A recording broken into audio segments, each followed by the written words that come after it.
Welcome back to the new adventures of the monad. We opened up a chapter on the fourth subrace of the Atlantean root race. The monads of this subrace were collectively known as the Turanians. Sequentially, they started their journey after the first three subraces, the Romuals, the Slovatli, and the Toltec. Although there was a considerable overlap between the second and third subraces. We skipped through the history of this less than stellar subrace, but have alighted on a period starting 30,000 years ago, because there is a link to the culture of this group and a later civilization found in Mesopotamia, which we mistakenly think of as a cradle of civilization. If there was one redeeming feature of these people, it was the degree to which they developed astrology and how they used it to govern their lives. So, with that said, let us continue our investigations into the ancient Chaldeans and their astrologer priests. The priests calculated the position and action of the spheres of influence as a guide to practical life. Sorry to report, but these priests did not issue daily horoscope forecasts, as they were not interested in such divinative arts. So I guess there is no point in their reincarnating after all. For each year, these priests drew up a sort of official almanac, by which the whole life of the race was largely regulated. They decided the best times for agricultural operations, for the breeding of plants or animals, for the administration of remedies, etc. Their followers were divided into classes according to what modern astrologers call their ruling planet. The calendars would contain such warnings as, on the seventh day, those who worship Mars should be on watch, especially against irritation. Or, from the 12th to the 15th day, there is unusual danger of rashness in matters connected with the affections, especially for the worshippers of Venus, and so on. I wonder if you could use that as an excuse not to show up for work that day. Would your boss buy it? Certain daily hours of prayer, regulated by the apparent movement of the sun, were observed by everyone.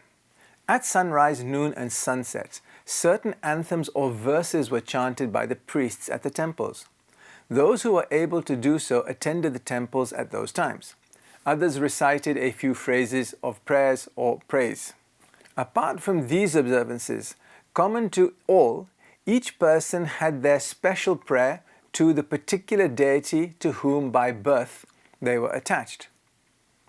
It may be misconstrued that we are dealing with a polytheistic culture, as though this was somehow wrong. For simple people, they somehow knew that they were inextricably linked to a force. We call it a ray. And that this ray was governed by an entity. We call this a monad. So for them, this was a god. One of many, but of special significance to their existence. For each person, significant days in a calendar varied when they could call upon their particular deity. This was linked to the motion of the planet.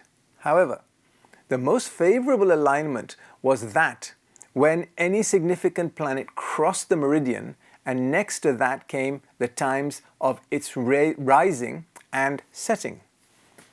But it could be invoked at any time if it was above the horizon, and, in emergencies, even when it was below the horizon, though then by an entirely different ceremonial. I do not see the point in invoking anything. The rays are going to have an effect regardless of any chanting you may offer up. However, focusing people's minds, especially in the direction of a supposed deity, seems to have been the way the ruling classes have always pacified the masses. Some may jump in and say that this was a way to refine their emotional and mental envelopes. This is true, to a certain extent. But it is difficult to unentangle such cultural practices from the other less noble objectives and sentiments. What may be called special calendars or periodical prayer books were issued for each planet, and every person was careful to possess the one appropriate to themselves. These calendars were considered also to possess various talismanic properties, so the people carried prayer books with them. At whatever hour the time for religious meditation or exercise arrived, however inconvenient, each devotee observed it faithfully, taking the view that at such a time it would be foolish and ungrateful not to take advantage of the special blessings their particular deity was beneficently pouring out. Gorgeous public ceremonies also were held, each planet having at least 2 great festival days in the year, the sun and the moon considerably more than 2. Each planetary spirit had their temples in every part of the country, to which the devotees of that planet visited. But for the greater festivals, vast multitudes assembled at the unique group of magnificent temples near their capital city. These temples were arranged to represent, on suitable scales, the proportionate size of the planets and their distance from the sun. The temples differed in design, every variation presumably having its special significance. Each of them, however, possessed a brilliantly colored hemispherical dome, the diameter proportionate to the size of the planet concerned. The place in the scheme where the Earth should have been represented was occupied by the Temple of the Moon. Close by, there was an isolated dome of black marble supported by pillars, typifying the Earth, but containing no shrine. In the space correctly calculated between Mars and Jupiter, there was no temple, but instead several columns, each ending in a tiny hemispherical dome. These presumably represented the asteroids. Satellites were indicated by correctly proportioned subsidiary domes, and Saturn's rings were also clearly shown. On the principal festivals of any given planet, the devotees of that planet wore brilliantly colored clothed mantles or capes of the colors sacred to the planet. The colors were as follows. The sun. The mantle was of a delicate silken material interwoven with gold thread, so that it looked like a cloth of gold, but as flexible as muslin. Vulcan. Here the cape was flame-colored, very striking and gorgeous. Mercury had a brilliant orange cape, shot with lemon colors. Venus had a color of a pure blue sky with an underlying thread of light green, giving a quivering iridescent effect. The moon. Well, this was obviously going to be white, interwoven with threads of silver, which in certain lights showed pale violet shades. Mars was brilliant scarlet with a strong crimson shade underlying it, and in certain light showing as the predominant color. Jupiter.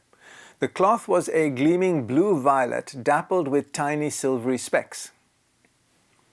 Saturn had sunset green with pearl-gray shades underlying it. Uranus was deep rich blue, the color of the South Atlantic. Neptune.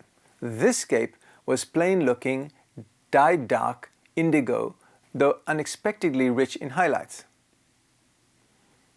If you think about this, up until quite recently, we didn't even know that there were any planets beyond Saturn, and yet somehow this civilization 30,000 years ago did, without the aid of telescopes. So, back to our narrative. This must have been quite a spectacle when all the citizens decided to parade down the street together. The devotees, thus arrayed, marched in procession to the temples, decked with garlands of flowers, bearing banners and gilded staves, sonorously chanting. The sun god feast afforded the grandest display. The whole multitude, each person arrayed in their own planet's colors, performing the solemn circumambulation of the sun temple, the followers of each planet forming a concentric ring in its appropriate place relative to the sun temple in the center. circulating around an object of devotion can be seen today in Islam, for instance, with pilgrims circling the Kaaba. It is wonderful to think that in this culture, the people would celebrate the structure of their solar system in the form of their worship. The Temple of the Sun was built according to this diagram, which is practically self-explanatory. The immense concave mirror behind the main altar was of metal, probably silver, very highly polished, it being considered a religious duty to keep it bright and free from dust. Along the line marked SS was a narrow slit in the roof so that the light from a star exactly on the meridian fell upon the mirror and was brought to a focus at the spot where the brazier is shown. Incense being thrown on the brazier, the image of the star gleamed in the light grey smoke. The worshippers bowed their heads and the priests chanted reminiscent of the elevation of the host in Catholic church practice. Sometimes a flat mirror, suspended above the brazier, would be lowered to the focal point of the concave mirror to catch the image of the planet and reflect it upon a certain spot on the floor of the temple. On that spot were laid the sick for whom that particular influence was considered beneficial. The diagram illustrates the arrangement in outline. On the western altar burnt always what was called the sacred moon fire, which was allowed to go out only on the night before the spring equinox. The following morning, the rays of the sun, passing through an orifice above the eastern altar, fell upon and were concentrated by a glass globe filled with water. The sun himself thus relighting the sacred moon fire, which was kept burning for another year. The inside of the dome was painted to represent the night sky, a complicated mechanism causing the principal constellations to move over it exactly as the real stars moved. The planets were represented by luminous bodies, which originally were materializations produced by the adept teachers, and which move freely in the air. Later, these were replaced by ingenious mechanical contrivances. The outside of the dome was thinly plated with gold, with a peculiar dappled effect intended to represent the willow leaves or rice grains of the sun. Beneath the temple was a crypt, used exclusively by the priests for meditation and self-development. Light reflected when necessary was admitted only through thick plates of crystal-like substance of various colors, and directed into the various chakras or centers in the body, thus aiding in the development of the power of divination, clairvoyance, and intuition. A hollow rod or thysis, which was tipped by a pine cone and charged with electric or vital fire, also was used here, as in the Grecian mysteries. Note the symbology of the pine cone. You see it in Chaldean art all the time, and the Catholics also knew the significance of this symbol. What was the significance? It was the representation of the pineal gland, which symbolizes psychic vision. We will finish off our look of this ancient Chaldean civilization in the next presentation. Thank you.